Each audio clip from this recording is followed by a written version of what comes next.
All rise for Judge Jody. Mr. Ming 17.09, you stand before the court today accused of being the world's most overhyped and overpriced Microbrand watch. How do you plead? Mr. Ming, may I remind you that taking the fifth is not acceptable in my court. How do you plead? Mr. Ming, you are in danger of being found in contempt of this court. How do you plead, sir? Right, in that case, I have no other choice but to find you.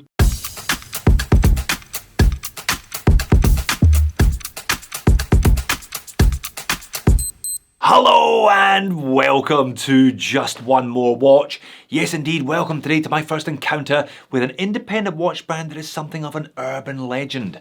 Ming. They're definitely not a new brand, they've been making watches longer than I've been making videos, that's for sure, but they are bloody hard to get a hold of. Fortunately, I know a man who managed to grab one, none other than Gary from Birmingham. Gary has loaned me some cracking watches over the last year or so, and if you have a look at the kind of stuff that he buys, there's a real variety to it, but there's a common thread. They're all great watches. Gary is also a bit of a wheeler dealer. If he loses 100 on one deal, he'll make it back on another. So I was really interested to hear that he had picked himself up a used Ming 17.9 and delighted that he offered me it for review. Thank you once more, Gary. And these Mings are hot. Not only do they sell out in minutes, they then sell at a considerable premium on the used market. For example, the original price of this 17.9 was 1950 Swiss francs, roughly 2,000 US dollars. Prices for this particular model on Chrono24 now range from 2,850 to a therefore somewhat optimistic 4,650. So that's roughly a 50% premium above retail to well over 100% above retail, assuming that people are actually buying them, that is. So, why? What is it about these watches that has people frothing at the mouth to buy them in the first place and then handing over significant sums over and above retail to buy them second hand? Are they indeed overpriced and overhyped, or is there substance to the style? What is Judge Jody's final verdict? Let's flip the camera and find out. So this is the first Ming that I've seen in the flesh. I can therefore only really pass comment about this particular model, but like I said, they've been making watches for 7+ years now, and they have an impressive back catalogue of designs, all sold out, all highly sought after. Now, I've never tried to buy a Ming myself, but I understand it has not always been plain sailing, shall we say. Most previous models have been very limited, it's been on a first come, first served basis, and there has been much gnashing of teeth with rejected credit cards, etc, when the models sold out all too quickly. I'm sure the thrill of that particular chase is exciting for some people, but I'm also sure it puts a lot of people off, those who just can't be bothered with a bun fight. And it also leads to people flipping them for a premium, as you saw in the intro. This one was apparently different. Ming gave interested parties a whole 10 minutes to buy one online. Anyone who paid in that time was guaranteed a watch. Perhaps that's why there are more of these 17.9s in circulation than some of their previous models. There was a bit of a customer service / quality control fandangle regarding this one though. I'll talk a little bit about the movement later on, but what they've done here has led to hand misalignment issues in many cases apparently, and I don't think that Ming's initial response to the problem was quite what people who had just paid $2,000 and waited 9 months for the watch expected. Let's put it that way. There's plenty of information about all of that online if you want to do a little digging for yourself. I asked Gary how and why he ended up with one of these. He said he had one in his cart at the time but didn't buy it, regretted it, had a look at one in Sydney but the guy wanted $6,000 for it, which was twice the Aussie retail, was on a trip back to the UK last month, put in a lowball offer for one on Chrono24, it was accepted. Lo and behold, Gary now owns a Ming. Now you may have noticed a few scratches on the bezel, one of the drawbacks of high polished bezels on any watch. They weren't on the watch when Gary bought it, but they were on it when he woke up after a particularly big night out with the lads in Birmingham. Oh dear Gary. In terms of dimensions then, one thing that all Mings have in common is they tend to be slightly smaller and therefore very wearable. For example, this one has a diameter dimension of 38mm, a thickness of 10.4 and a lug to lug of only 43.7. That is super short.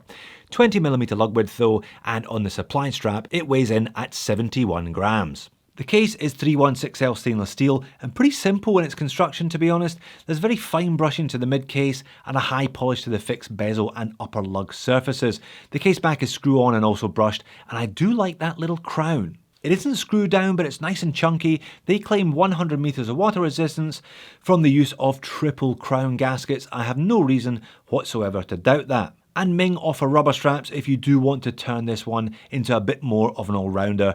But let's be honest, only a bit more. The supplied Alcantara strap is a good one, handmade for them apparently by Jean Rousseau in Paris. Now, I'm not posh enough to know who Jean Rousseau actually is, but his straps cost a fair few quid, so it's nice of Ming to include one as standard. The buckle is also pretty fancy. High polished, etched with the Ming logo and skeletonized as well. A nice piece of design. The case back is very plain, advertising the brand name, the model number, the water resistance, and one rather interesting detail, what they refer to as independent hours. So the movement in here is what they call a caliber 330.M1, modified for Ming by manufacturer Schwarz Etienne. Now it's based on a Sellita SW330. If that rings a bell and you've just started to scratch your head, let me explain. The 330 is a four-handed GMT caliber, while the Ming clearly only has two hands. What they've done is modified the 330 so that the hour hand is actually what was previously the GMT hand. One assumes that they've re-geared the old GMT hand to rotate every 12 hours rather than once every 24 therefore. This means that when you pull the crown out to the first position, you can adjust the hour hand in 1 hour increments without hacking the movement. You can obviously hack it when you pull the crown out to the second position, not that you'd know because it doesn't feature a second hand. Now this modification was what gave rise to those alignment issues that I talked about earlier on. Thankfully, Gary seems to be pretty much spot on. All very interesting, if not exactly vital, is it? I'm sure when the emails started to come in complaining, they wished they had just stuck with a basic three-hander, but that isn't the Ming way it seems. I've only been playing around with this one for a couple of days, but I think it's the type of watch that would really grow on you with time. I do like the dial and hand design, stylized, minimalist indices, but all very legible, and an incredibly legible hour and minute hand. Hands, by the way, are coated with X1 grade Superluminova. I'll show you that in just a second. And the guilloche patterning in the centre of the dial is by far and away the nicest I've seen on anything. But then again, this is a £2 watch and I can't forget that. Now, I have never run a two-handed watch long term. I don't even think I've reviewed all that many of them on the channel over the last 5 years. Of course, there is a compromise in terms of accuracy. They are more difficult to set and you're never 100% sure that the thing is actually running, but they do have their advantages. I think there's a more relaxed attitude towards timekeeping and therefore time with a two-handed watch. The closest I've got to it in my personal collection at the moment is my Feynman Cove, which has a small second hand. Even then, I feel it's a little more relaxed about time when I'm wearing it. It sounds weird, I know, but there's definitely something in that. I mean, people object to the tick, tick, tick of quartz. The sweep of a second hand on a mechanical watch may be smoother, but it's still a glaring example of the passing of time. The lack of second hand on this Ming just makes that passage of time slightly less obvious, I think. But one element of the design that I'm not enamored with is the turn out from those lugs. Just looks a bit weird to my eyes. They're just not used to it. I know it's a Ming signature, but it's one piece of the design that doesn't really do it for me. Now, you've probably noticed it already from some of those angle shots, but the hands sit lower than the indices. That's because the indices are etched into the underside of the flat sapphire crystal. Those etchings are then filled with lume. Again, Superluminova X1 grade. It's a really unusual and really interesting way of looming the dial of a watch, that's for sure. And I love the fact that they have loomed that Ming logo very proudly there at the 3 o'clock. If I turn the speed up on this one, the loom is okay. It's not going to win an episode of Loom Wars, but it's definitely better than you would necessarily expect from this style of watch. On wrist, I really like this size of watch, sub 40 and with a short lug to lug. They're so easy to wear. Now, blue isn't my colour, but I'm sure I'd cope because the patterning on that two-piece dial is really lovely to look at. The strap's comfortable, but it's a little bit short for me in my 7-inch wrist. Clearly, therefore, this one is aimed at people with smaller than average wrists. A quick pocket shot as well. I even went for blue on blue to match the blue. This one would definitely be an easy watch to wear as a daily, and I think a watch you could end up having a relationship with, if that doesn't sound weird.